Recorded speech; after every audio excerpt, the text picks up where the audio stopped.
날이 갈수록 우리나라 바다는 뜨겁게 변해가고 있습니다. 전 세계적으로 지구온난화가 심각해지면서 탄소 배출에 대한 다양한 정책을 펼치고 있지만 여전히 지구는 심각한 상태인데요. 앞으로 2050년 우리나라 앞바다의 평균 수온이 1도 가까이 상승할 전망이기 때문에 국내 수산 자원이 뒤바뀔 수 있는 심각한 상황이라고 볼 수 있습니다.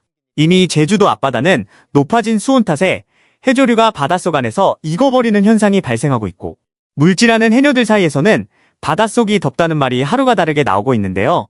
바다에 있는 양식장 또한 폐사율이 점점 높아지고 있으며 어획량이 감소해 결국 소비자 물가 또한 막대한 피해를 끼칠 수 있을 것으로 예상되고 있습니다. 지난해 우리나라 연안의 평균 수온은 평균적으로 18.09도였는데요. 50년 전과 비교했을 때 크게 오른 수치입니다.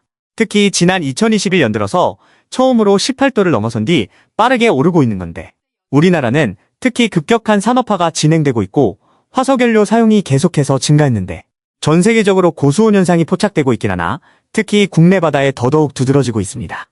우리나라 바다는 열을 품은 채 저위도에서 들어오는 대만 한류 유입이 늘어나고 있고, 북태평양 고기압 확장으로 인해서 바닷물에 가해지는 복사열도 강해지고 있기 때문에 그만큼 수온 상승 가능성이 앞으로도 가속도가 붙을 것으로 전망됩니다.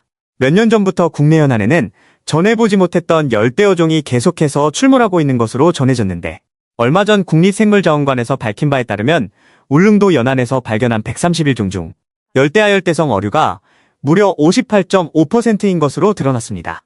정부에서는 이상수온 발생과 관련해 정밀 모니터링을 실시하고 있는데요.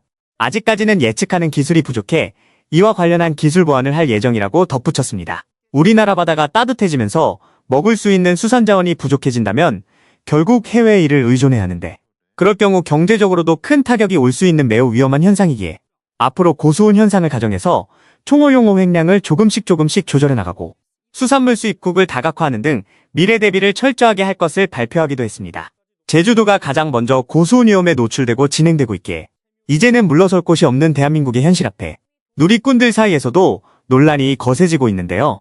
바닷물이 차갑지가 않아서 깜짝 놀랐다며 이게 다 사람의 욕심 때문에 이렇게 변해간 것이라는 쓴소리가 이어졌습니다.